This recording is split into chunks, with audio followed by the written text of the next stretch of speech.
সবাই মরে যাবো, আমরা সবাই, কেউ থাকবো না। এই পৃথিবী থাকার জায়গা নয়। কিয়ামতের সময় আল্লাহ তাআলা মালাকুল মাউতকে বলবেন, সবার রূহ কবজ করে ফেলো, সবার, কেউ থাকবে না, সবার রূহ কবজ হয়ে যাবে। আল্লাহ মালাকুল মাউতকে বলবেন, মালাকুল মাউত কি অবস্থা? বলবে সব শেষ। মাইয়াবকা, কে বাকি? মালাকুল মাউত বলবে জিনেরা বাকি, যাদেরকে দেখা যায় না। আল্লাহ বলবেন জিনদেরকেও শেষ করে ফেলো, রূহ কবজ করো। মালাকুল মাউত আজরাইল জিনদের রূহ কবজ করবে। আল্লাহ এবার জিজ্ঞেস করবে, ইয়া মালাকাল মাউত আখবিরনি মাইয়াবকা, এবার বলো আর কে বাকি? মালাকুল মাউত বলবে, আল্লাহ মানুষগুলো সব শেষ, জিনগুলাও শেষ, এবার বাকি ইবলিস শয়তান। কে বাকি? ইবলিসরেও শেষ করো, ইবলিসও শেষ। আল্লাহ আবার জিজ্ঞেস করবেন, ইয়া মালাকাল মাউতি মাইয়াবকা, আর কে বেঁচে আছে বলো। মালাকুল মাউত বলবে, আল্লাহ আপনার কথা অনুযায়ী পৃথিবীর সব মানুষের রূহ কবজ করলাম, সব জিনদের রূহ কবজ করলাম, ইবলিসের রূহ কবজ করলাম, এখন আছে শুধু ফেরেশতারা। আছে কারা? যাও ফেরেশতাদের রূহ কবজ করো, ফেরেশতাদের রূহ কবজ হয়ে যাবে। এবার আল্লাহ জিজ্ঞেস করবেন, ইয়া মালাকাল মাউত আখবিরনি মাইয়াবকা।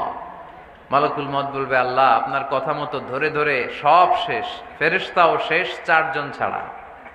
কয়জন ছাড়া? জোরে বলেন, কয়জন ছাড়া? ইসরাফিল, জিব্রাইল, মিকাইল, আজরাইল। আল্লাহ এই 4 জন আমরা বাকি।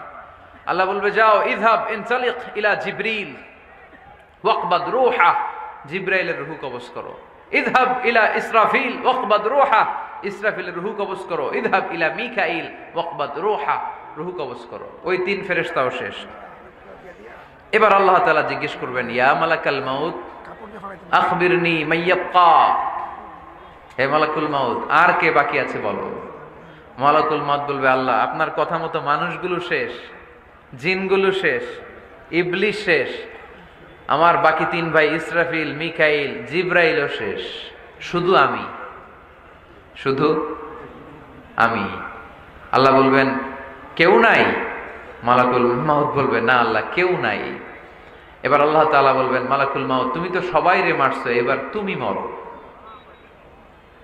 এবার তুমি মরো, তুমি মরো।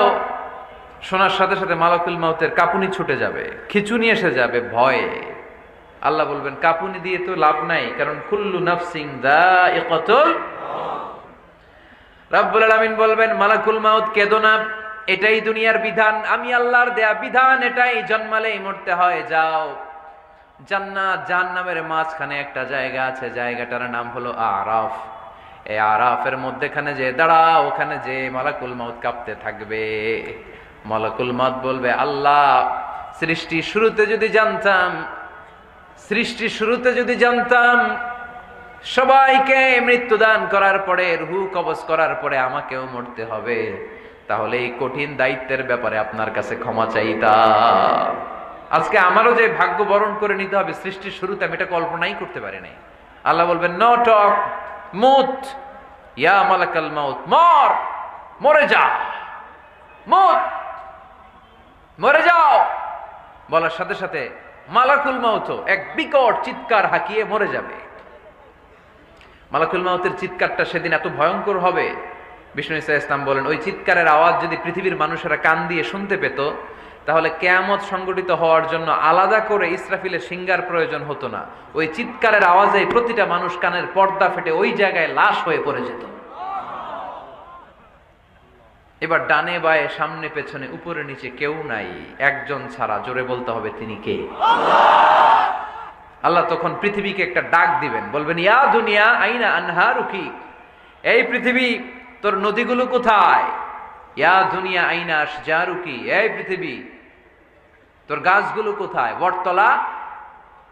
ইয়া দুনিয়া আইনাল জিবাল, তোর বড় বড় মাউন্ট এভারেস্ট পাহাড়, আলাস্কা পর্বতমালা, আলপস পর্বতমালা, এগুলো কোথায়? তুর পাহাড় আজকে কোথায়? ইয়া দুনিয়া আইনাল মুলুক, রাজা বাদশারা কোথায়, যারা ক্ষমতার দাপটে পা জমিনে ফেলতে চাইতো না? আইনাল জাবাবেরা, অত্যাচারী স্বৈর শাসকগুলো আজকে কোথায়? কোথায় আজকে?